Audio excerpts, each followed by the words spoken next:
آپ لوگ تھک گئے ہوں گے نا؟ نہیں تھکے ہوگی؟ چلیے چند منٹ کچھ باتیں کر لیتے ہیں۔ الحمدللہ الحمدللہ رب العالمین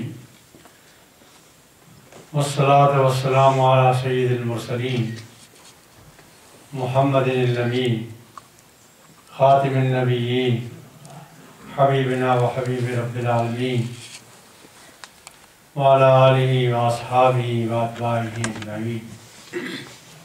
رب اشرح لی صدری ویسر لی امری واحلل عقدۃ من لسانی یفقہوا قولی۔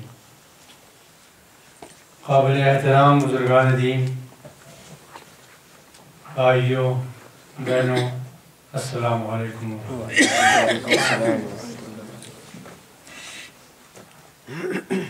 ہم زمین کے کسی حصے میں بھی آباد ہوں، کسی نسل سے تعلق رکھتے ہوں، کوئی بھی زبان بولتے ہوں، کسی بھی رنگ کے ہوں، ہم سب ایک امت واحدہ ہے۔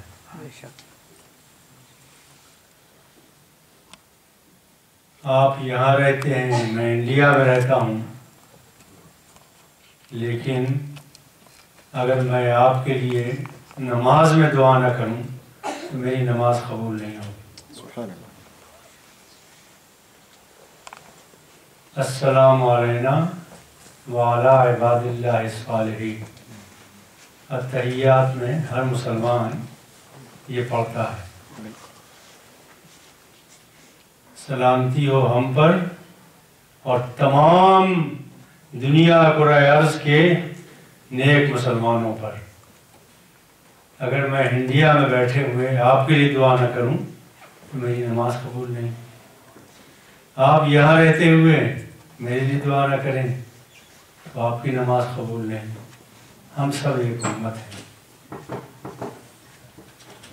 اور اس امت سے محبت کرنا یہ ایمان کی علامت ہے۔ انشاءاللہ یہ محبت ہمارے دلوں میں زندہ و تابندہ رہے۔ مجھے یاد آ رہے ہیں اس وقت اپنے بنگال کے ساتھی جو اس وقت مصیبت میں ہیں، تکلیف میں ہیں۔ دعا کرتا ہوں کہ اللہ تعالیٰ ان کی مصیبتوں کو دور کرے، ان کو سہولتیں پہنچائے، عافیت سے رکھے اور اسلام کی خدمت کا موقع عطا فرمائے۔ ٹھیک اسی طرح کچھ اور بندے ہیں جو کسی اور حصے میں ستائے جا رہے ہیں، پریشان کیے جا رہے ہیں۔ ان تمام بندوں کے سلسلے میں ہم آپ دعا کرتے ہیں کہ اللہ تعالیٰ ان کی مشکلات کو دور کرے، ان کی آزمائشوں کو ختم کرے، اور ان کو سہولتیں، عافیت، آرام، سکون عطا فرمائے۔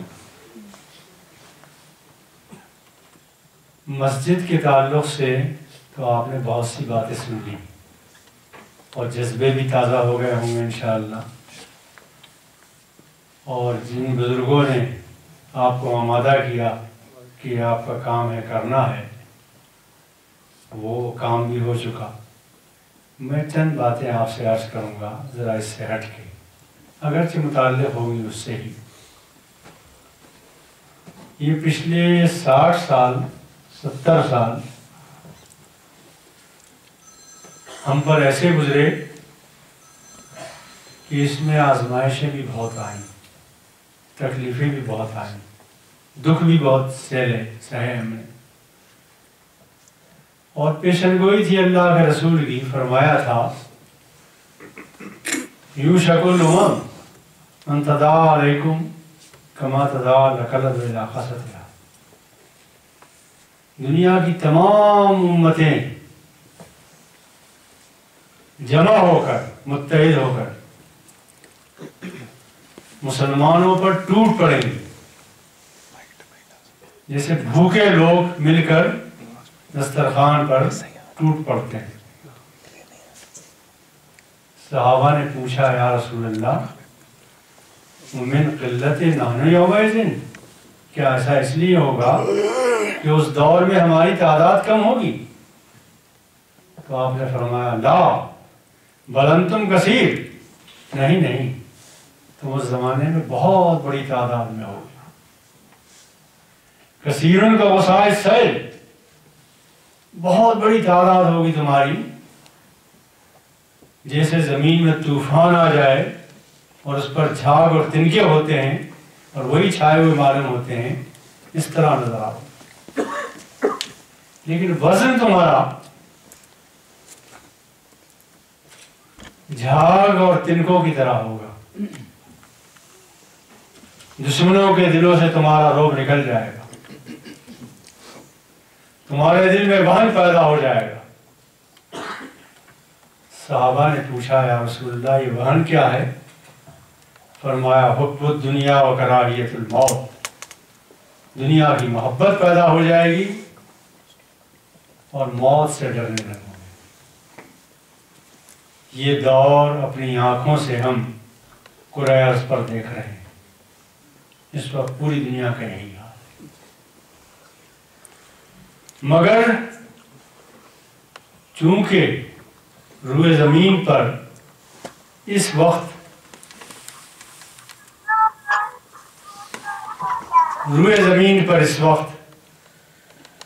تنہا یہ واحد امت ہے جس کے پاس آسمانی کتاب ہے. کسی امت کے پاس آسمانی کتاب نہیں ہے. آسمانی کتاب بھی وہ ہے کہ جو نبی صلی اللہ علیہ وسلم پر نازل ہوئی تھی. من حرف بحرف تمام دنیا تسلیم کرتی ہے کہ آج بھی محفوظ ہے.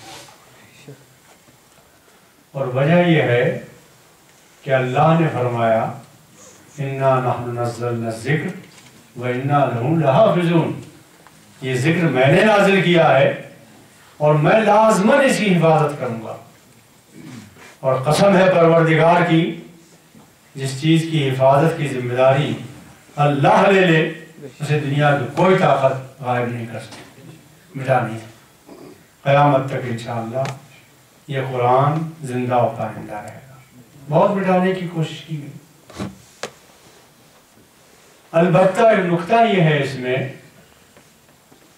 کہ ہم خطا کار، گناہگار، غفلت سے عار، کمزور، مظلوم، مقہور ہیں پوری دنیا میں، جیسا کہ میں نے عرض کیا.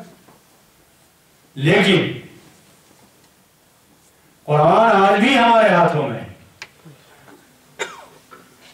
اللہ نے کسی اور کے حوالے نہیں کیا ہے.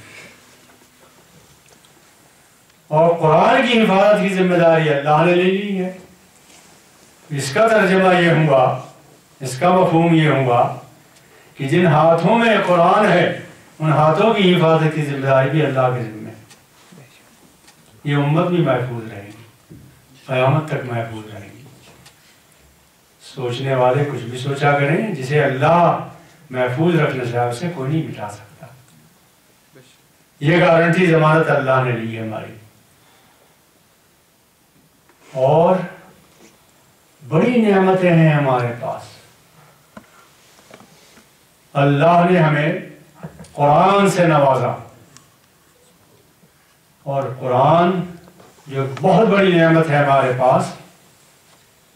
یہ واحد امت ہے جو اپنی آسمانی کتاب سے بے پناہ محبت رکھتی ہے. اس کا پڑھنا پڑھانا، سمجھنا سمجھانا، اس کی حفاظت کرنا، اس کی عزت کرنا، اس کا احترام کرنا، یہ تنہا ہمارے قبضے میں، ہمارے حال میں. ایک اور نعمت سے اللہ نے نوازا ہے. وہ نعمت یہ ہے کہ ہمارے خطا کار، گناہ گار، کمزور بندے، نوجوان جیسے کچھ بھی ہیں، انہیں عشق محمد صلی اللہ علیہ وسلم. کسی خطا کار سے خطا کار نوجوان کو آپ پکڑ لیں، کچھ بھی کہیں اس سے وہ برداشت کر لے گا. رسول کی شان میں گستاخی ہرگز برداشت نہیں کرے گا. اور ظاہر ہے کہ جس امت کو اپنے رسول سے یہ عشق و محبت ہو، اللہ اس کو کبھی ضائع نہیں کرے گا.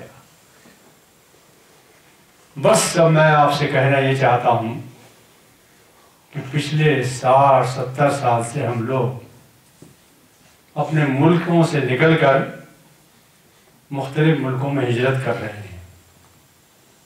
اس سے پہلے نہیں نکلے تھے، ہم اپنے اپنے ملکوں میں تھے، یورپ آئے ہیں، امریکہ گئے ہیں اور دوسرے ملکوں میں پہنچے ہیں، جگہ جگہ پہنچے۔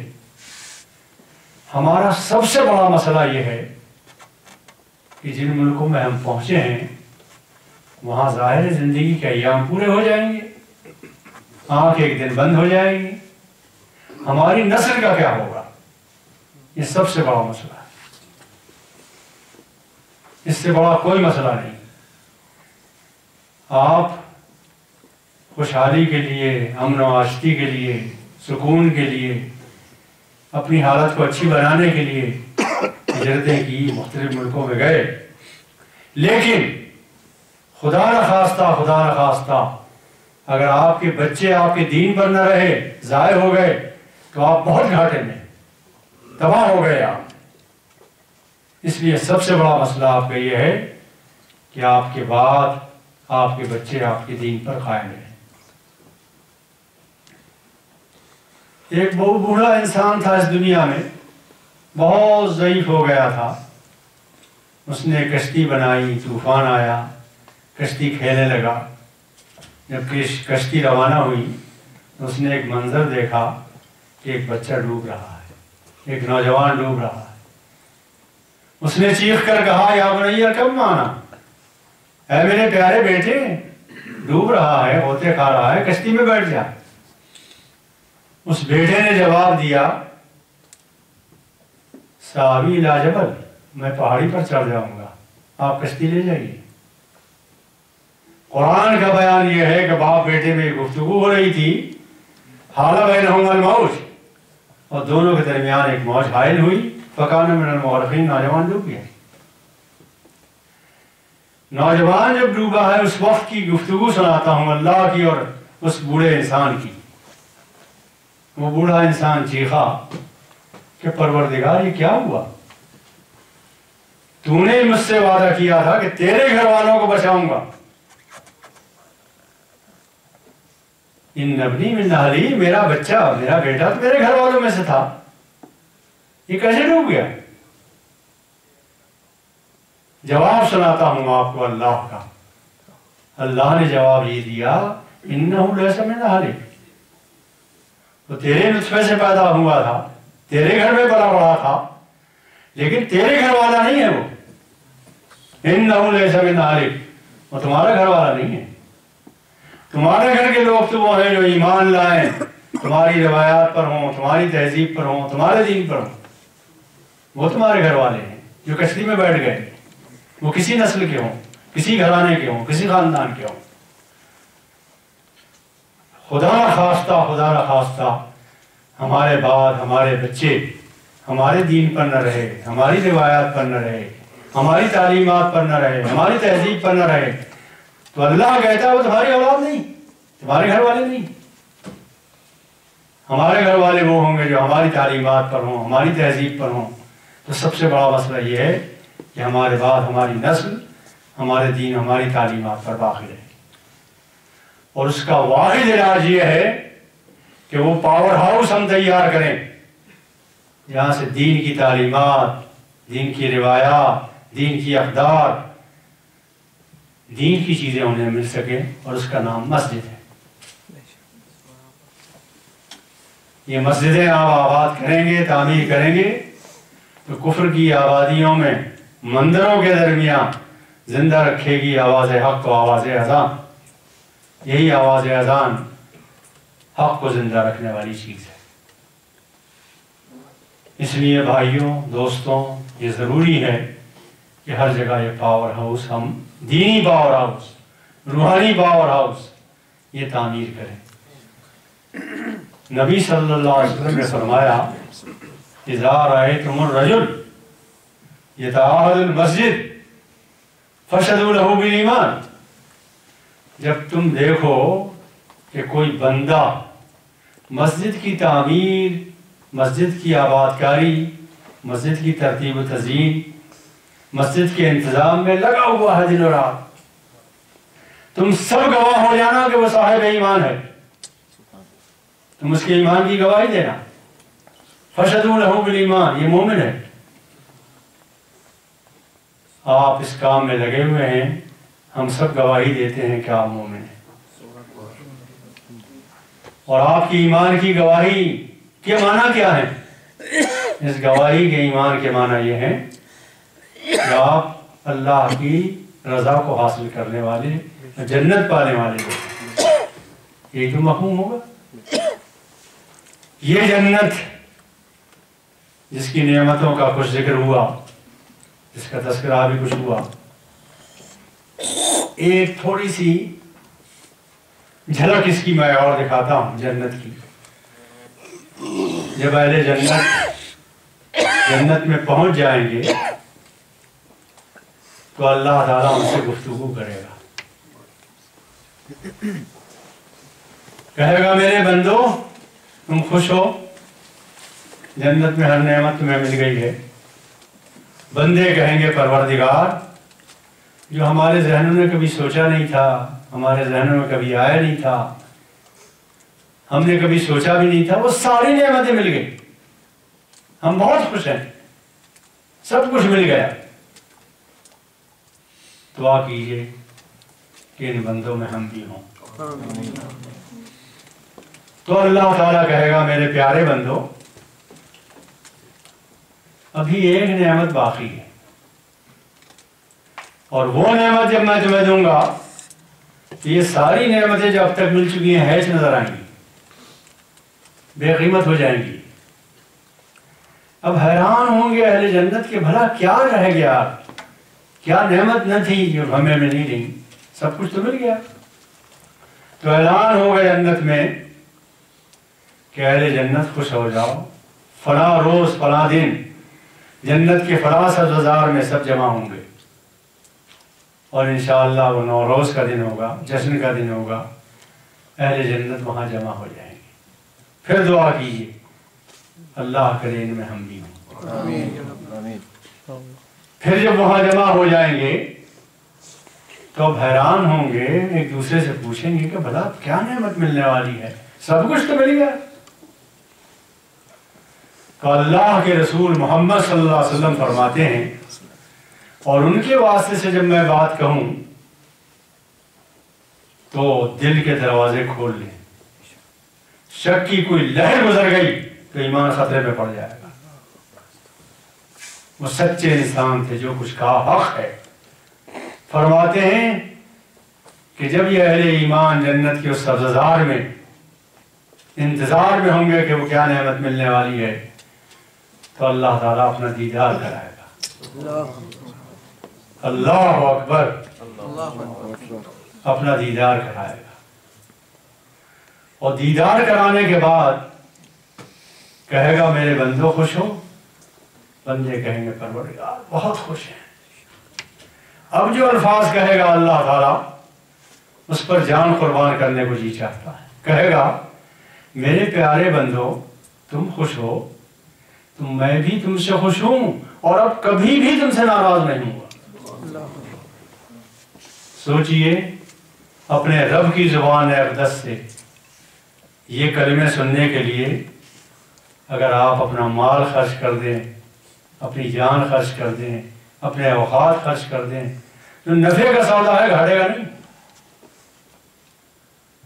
اور اس سے تعلق جوڑنے کے لیے واحد ذریعہ یہ ہے کہ آپ مسجد سے ربط پیدا کریں. مسجد سے ربط پیدا کریں اس طرح بھی کہ آپ کا مال بھی وہاں خرچ ہو، لیکن خالی مال خرچ کرنا کافی نہیں، آپ کا وقت بھی وہاں خرچ ہو، آپ کی زندگی بھی وہاں خرچ ہو. اس لیے کہ نبی صلی اللہ علیہ وسلم نے فرمایا، بخاری کی روایت ہے کہ قیامت کے دن آفتاب بہت قریب ہوگا، لوگ گرمی سے تپ رہے ہوں گے، لیکن 7 قسم کے بندے وہ ہوں گے جن کو عرش کا سایہ حاصل ہوگا. یہ 7 قسم کے لوگ میں اس وقت بیان نہیں کروں گا، ان میں سے ایک کا ذکر کرتا ہوں.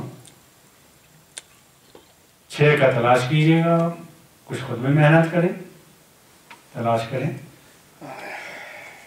ایک کا ذکر کرتا ہوں، ایک کا ذکر کیا نبی صلی اللہ علیہ وسلم نے، رجل قلبہ معلق بالمساجد، اس عرش کے سائے میں وہ بندہ ہوگا جس کا دل اٹکا رہتا ہوگا مسجد، ایک وقت کی نماز پڑھنے کے بعد دوسرے وقت کا منتظر ہوگا، پھر سوچ رہا ہوگا پھر کب وقت آتا ہے کہ میں پھر پہنچوں، پھر اللہ سے لو لگاؤں، پھر اللہ سے بات کروں، اللہ سے مناجات کروں۔ یہ بخاری مسلم کی روایت ہے، اور یہ جو دوسری حدیث میں نے بیان کی رجل قلبہ، یہ بخاری کی روایت ہے۔ دوستوں اور بھائیوں، جن حالات میں ہم ہیں، اب جہاں جہاں ہم پہنچ چکے ہیں، امریکہ پہنچ گئے، انگلینڈ پہنچ گئے، جرمن پہنچ گئے، یہاں آ گئے، اور پتہ نہیں کہاں کہاں پہنچے ہیں۔ ہم جہاں پہنچے ہیں وہاں لوٹے نہیں ہیں، ٹھیک ہے نا؟ 1200 سال پہلے ہم آئے تھے ہندوستان، وہ کفرستان تھا، تاریکی تھی وہاں، جہالت تھی وہاں، بد تہذیبی تھی وہاں، کوئی تہذیب نہیں تھی، کوئی اقدار نہیں تھے۔ ہم نے اس ملک کو سنوارا، سجایا، توحید کا نعرہ بلند کیا، توحید کا درس دیا، تہذیب سکھائی، لباس پہننا سکھایا، کھانا پینا سکھایا، اس ملک کو سنوارا، سجایا، آگے بڑھایا، اور آج اس ملک کی تاریخ کوئی تاریخ داں ہماری تذکرے کے بغیر نہیں لکھ سکتا۔ ہر تاریخ داں مجبور ہے کہ ہندوستان کا ذکر کرے تو لازماً ہمارا ذکر کرے، اس لیے کہ سب کچھ ہمارے دیا ہوا ہے اس ملک کو۔ ہم اب سویڈن میں آئے ہیں، ڈنمارک میں آئے ہیں، ناروے میں آئے ہیں، انگلینڈ میں آئے ہیں، جرمن میں آئے ہیں، انشاءاللہ یہاں کی تاریخ بھی آئندہ ہمارے تذکرے کے بغیر نہیں لکھی جائے گی انشاءاللہ۔ اس لیے کہ ہم جہاں پہنچے ہیں اپنے دین و دینی تعلیمات کے ساتھ پہنچے ہیں، اور بندوں کو اللہ کی تعلیم سے ہم نے آشنا کیا ہے، اور یہ ہماری ذمہ داری بھی ہے کہ ہم اللہ کے بندوں کو ان تعلیمات سے آشنا کریں۔ اللہ کے دین سے بندوں کو آراستہ کرنا، آشنا کرنا، متعارف کرانا، اس کے لیے جہاں یہ ضروری ہے کہ ہم اسلام سے آشنا ہوں اور اس کی تعلیمات کو زبان سے عام کریں، تحریروں سے عام کریں، کتابوں سے عام کریں، وہیں سب سے بڑی ضرورت یہ ہے کہ کردار سے بھی ہم اسے عام کریں، اخلاق سے بھی عام کریں، سلوک سے بھی عام کریں۔ اس وقت پوری دنیا ہماری غلط تصویر پیش کر رہی ہے، الیکٹرانک میڈیا ہو یا پرنٹ میڈیا ہو، دونوں سے ہماری غلط تصویر پیش ہو رہی ہے، بہت گھناؤنی تصویر پیش ہو رہی ہے۔ مگر بھائیوں، یہ کوئی نئی بات تو نہیں ہمارے لیے، ایسا تو ہمارے ساتھ ہمیشہ ہوا۔ کون سا دور ایسا گزرا ہے جب ہمیں نیک نامی کے ساتھ لوگوں نے یاد کیا ہو؟ سب سے پہلا دور ہمارا محمد صلی اللہ علیہ وسلم کی نبوت کا دور تھا، ٹھیک ہے نا؟ اللہ کے رسول نبی بنائے گئے، رسول بنائے گئے، پہلا حج ہوا، پہلا حج جب ہوا تو اللہ کے رسول تھے، ایک آدھ آدمی مسلمان ہو گیا تھا نبوت کے بعد۔ خدیجہ الکبریٰ تھیں، ہو سکتا ہے ابو بکر ہو گئے ہوں، اور تو کوئی تھا نہیں مسلمان۔ پہلا حج تھا، تمام حجاز سے، تمام عرب سے لوگ حج کرنے کے لیے آئے، کسی قبیلے کا خیمہ یہاں لگا، کسی کا یہاں لگا، کسی کا یہاں لگا، پورے مکے میں خیمے لگ گئے حج ہونے کے لیے۔ نبی صلی اللہ علیہ وسلم کے لیے کہاں یہ ممکن تھا کہ ہر خیمے میں پہنچتے؟ ممکن تو نہیں تھا۔ پھر پہنچنے کون دیتا؟ ہر خیمے میں نہ آپ پہنچ سکتے تھے، نہ اپنا تعارف کرا سکتے تھے۔ اللہ تعالیٰ نے قریش کے سرداروں کو متعین کیا، ابو جہل کو متعین کیا، ابو سفیان کو متعین کیا کہ جاؤ میرے رسول کا تعارف کرا۔ اب انہیں جو معلوم تھا وہی تعارف کرا دیا۔ انہوں نے ایک ایک خیمے میں جا کر یہ کہا کہ ایک اللہ کا بندہ رسول ہونے کا دعویٰ کرتا، اس کے کلام مت سننا، وہ جادوگر ہے، جو سنے گا اسی کا ہو جائے گا۔ یہ قبیلے حج کر کے واپس ہو گئے اپنے اپنے ملکوں کو، اپنے اپنے بستیوں کو واپس ہوئے۔ وہاں پورے عرب میں شورا ہو گیا کہ مکے میں ایک رسول آئے ہیں، اللہ نے ایک رسول بھیجا ہے اور اس کے کلام میں جادو کا اثر ہے۔ ٹھیک اسی طرح آج کا میڈیا یہود کا ہو یا نصارہ کا ہو، مسلمانوں کا تعارف کرا رہا ہے، اپنے سے زیادہ وہ ہمارا تعارف کرا رہے ہیں۔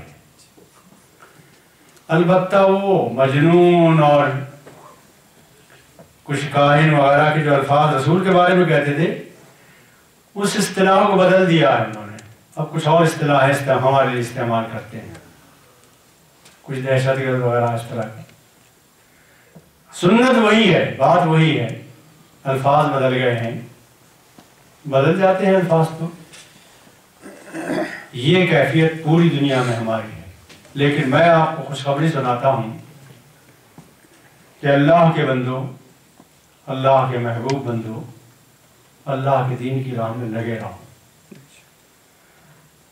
جس جگہ بھی منزل ہماری موت کی آ جائے گی، اگر اس راہ میں لگے رہے تو جہاں بھی موت آئے گی کامیاب ہوں گے انشاءاللہ۔ لیکن ریاض چھوڑ دی اگر ہم نے تو ناکام ہی ناکام ہے۔ ناکامی سے بچنے کا طریقہ یہی ہے کہ اسلام کی احیاء کی جو کوششیں کاوشیں اس وقت پوری دنیا میں ہو رہی ہیں، اس میں ہم اپنا حصہ ڈالیں، شرکت کریں، آگے بڑھیں۔ جہاں مسجدوں کی تعمیر کی ضرورت ہے مسجدیں تعمیر کریں، جہاں دعوت کا کام کرنے کی ضرورت ہے وہاں دعوت کا کام کریں، جہاں لٹریچر تقسیم کرنے کی ضرورت ہے وہاں لٹریچر تقسیم کریں، جہاں تقریریں کرنے کی ضرورت ہے تقریریں کریں، جہاں اس نے سلوک کر کے لوگوں کے دل جیتنے کی ضرورت ہے وہاں اس نے سلوک کر کے لوگوں کے دل جیتنے کی کوشش کریں۔ اس راہ پہ لگے رہیں انشاءاللہ۔ ہر منزل کامیابی کی منزل ہے، جس منزل پہ بھی موت آ جائے اللہ کامیاب فرمائے۔ اور خوشخبری آپ کے لیے ہے کہ فرمایا نبی صلی اللہ علیہ وسلم نے، مسلمانوں جلد وہ دور آنے والا ہے، روئے زمین کے جس خطے پر سورج چمکا ہے وہاں کوئی کچا پکا مکان، کوئی خیمہ ایسا نہیں رہے گا جہاں میرا کلمہ نہ پہنچ جائے۔ اور یہ دور وہی دور ہے کہ اللہ کے رسول کا کلمہ زمین کے چپے چپے پر پہنچ چکا ہے۔ بہت پریشان ہے دنیا، دشمنان دین بہت پریشان ہیں کہ چپے چپے پر پہنچ چکا ہے، لیکن یہ تو پہنچے گا، یہ تو اللہ نے مقدر کیا ہے، یہ ہونا ہے۔ صرف ضرورت اس بات کی ہے کہ آپ اپنا وزن، اپنی دولت، اپنے اوقات، اپنی توانائیاں، اپنی صلاحیتیں سب اس راہ میں لگا دیں، جتنی لگا سکیں، جو ہے آپ کے پاس۔ تاریخ میں نے ایک واقعہ پڑھا تھا، صحیح ہو یا نہ ہو، لیکن تاریخی واقعات سے سبق تو لے سکتے ہیں۔ یوسف علیہ السلام ایک پیغمبر گزرے، مصر کے بازار میں وہ فروخت ہو رہے تھے، سنا ہوگا آپ نے۔ کنعان سے ایک گاؤں سے ایک عورت چلی، سود کا گلہ لے کر روانہ ہوئی۔ لوگوں نے اس سے پوچھا آپ کہاں جا رہی ہیں؟ کہا تمہیں خبر نہیں، مصر کے بازار میں یوسف بک رہے ہیں، میں انہیں خریدنے جا رہی ہوں۔ لوگوں نے کہا بڑی بھی تمہارا دماغ